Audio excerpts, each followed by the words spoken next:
ঈদ মানেই খুশি, ঈদ মানেই আনন্দ। ঈদুল আজহা উপলক্ষে সবাইকে জানাই ঈদ মোবারক। গতকালকে আমাদের দেশে ছিল ঈদুল আজহা, মানে ফিলিপাইনে আমরা গতকালকে ঈদ উদযাপন করেছি। সো ঈদের দিনে আমরা কি করেছি সেটা নিয়েই থাকছে আজকের blog. So hello everyone, welcome to my new blog. সকাল সকাল ঘুম থেকে উঠে আমি এবং আমার হাজব্যান্ড চলে যাই ঈদের সালাত আদায় করতে, যেটাকে আমরা ঈদের জামাত বলে থাকি। তো এইখানে ছিল ছেলেদের যে জায়গাটা সেটা, আর একটা ছিল মেয়েদের জায়গা। আমরা আসলে সেদিন অনেক বেশি লেট করে ফেলেছিলাম, তাই আমি নিজে থেকে কোনো ক্লিপ নিতে পারিনি। আমার হাজব্যান্ড এতটুকুই ক্লিপ নিয়েছিল। আর আমরা এই ঈদের সালাদটা বাংলাদেশের যে কমিউনিটি আছে সেখানে গিয়ে আদায় করেছিলাম। তো আলহামদুলিল্লাহ আমরা ঈদের সালাদ শেষ করে বাসায় এসে রেস্ট নিয়েছিলাম, বিকজ অনেক বেশি গরম ছিল। ফিলিপাইনে এখন মাত্রা অতিরিক্ত গরম, যেটাকে হিট ওয়েভ বলা হয়। তো এই গরমে আসলে বাহিরে বের হওয়া একেবারেই ইম্পসিবল। তাই আমরা সন্ধ্যার দিকে চলে যাই মোয়াতে। তো মোয়াতে আসার পরই দেখছিলাম যে অনেক বেশি মানুষ, এবং তার মধ্যে বলা যায় যে 60 থেকে 70% ছিল মুসলিম। ফিলিপাইন যেহেতু মুসলিম কান্ট্রি না, সেই জন্যও কিন্তু সচরাচর খুব বেশি একটা মুসলিম দেখা যায় না। কিন্তু গতকালকে আমরা মল অফ এশিয়াতে গিয়ে দেখলাম যে প্রচুর পরিমাণে মুসলিম ঘুরতে এসেছে। মুসলিমদের পাশাপাশি অন্যান্য ধর্মেরও মানুষ ছিল। আর যেহেতু এখন আমাদের বলা যায় যে গভর্নমেন্ট হলিডে চলতেছে, তাই হচ্ছে মানুষের প্রেশারটা অনেক বেশি ছিল। আর এই পার্টটাতে ছিল হচ্ছে হ্যালো হ্যালো এর ক্যাম্পিং চলছিল, বিভিন্ন ব্র্যান্ডের ওরা হ্যালো হ্যালো এখানে সেল করছিল। তো তারপরে আমরা চলে যাই হচ্ছে মোয়া স্কাইয়ে। মোয়া স্কাই বেশ কিছু নতুন সংযোজন এনেছে, সেটাই দেখতে গিয়েছিলাম। আর আমরা সবসময়ই দেখা যায় যে মোয়ায় যাওয়া হয় কম বেশি, কারণ এই জায়গাটা আসলে খুবই সুন্দর। প্রথমত এখানে একটা সমুদ্রের ফিল পাওয়া যায়, যেহেতু পাশেই মেনিলা বে বিচ। আর এর সাথে হচ্ছে সমুদ্রের ঠান্ডা যে হাওয়াটা সেটাও পাওয়া যায়। আর সেই সাথে তো শপিং মল আছে। তো এইখানের এই নতুন সংযোজনটা হলো এই প্রজাপতির দুটো। এগুলো হচ্ছে বেসিক্যালি দোলনায় দোল খাওয়ার সাথে সাথে প্রজাপতিটাও তার ডানা ঝাপটায়। তো এখানে আমার আশেপাশে আরও অনেক মানুষ ছিল। তো সবাই আসলে ওয়েট করছিল একজন নামলে আরেকজন ওঠার জন্য। আর সবচেয়ে বড় কথা হচ্ছে এই যে দোলনাটা সেটা কিন্তু বেশ বড় ছিল। প্রায় সিটিং অ্যারেঞ্জমেন্টে বলা যায় যে 8 জন উঠতে পারবে, এরকম সিটিং অ্যারেঞ্জমেন্ট ছিল, এবং কি পাশে গাইডলাইনও দেওয়া ছিল। তো এখানে বসে আসলে আমার অনেক বেশি ভালো লাগছিল। আর এই দোলনাটা কিন্তু বেশ ভালো জোরেই দোল খায়। তো এইখানে আমি বসে বসে আসলে এনজয় করছিলাম। আমার হাজব্যান্ড যদিও বসেনি, সে বলছিল এটা বাচ্চাদের, তুমিই যাও। তো সেই জন্য আমি এখানে গিয়েছি।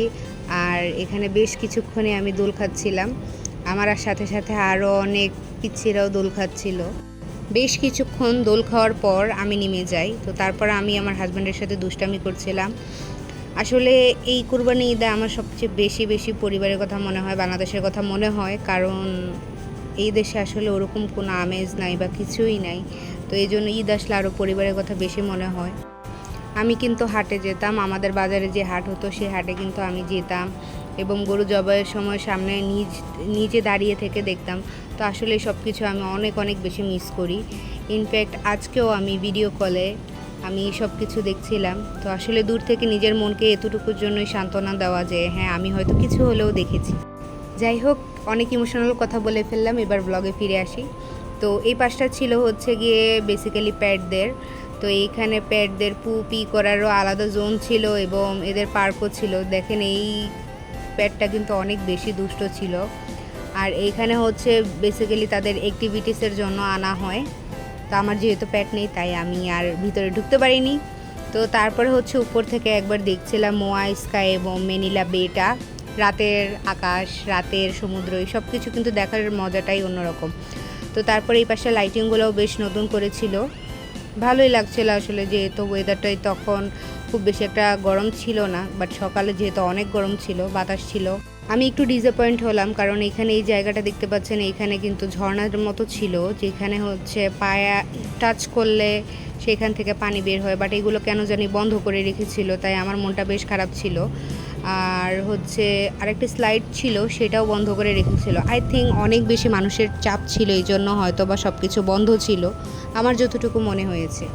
তো তারপরে মোয়া স্কাই থেকে আমরা এবার বের হয়ে যাব। এবার মোয়া স্কাই থেকে আমরা বের হয়ে ডিরেক্ট চলে গেলাম মোয়া সি সাইডে।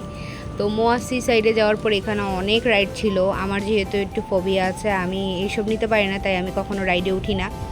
তো এইখানে বেশ কিছু রাইড ছিল এবং আমরা এগুলো দাঁড়িয়ে দাঁড়িয়ে দেখে এনজয় করছিলাম।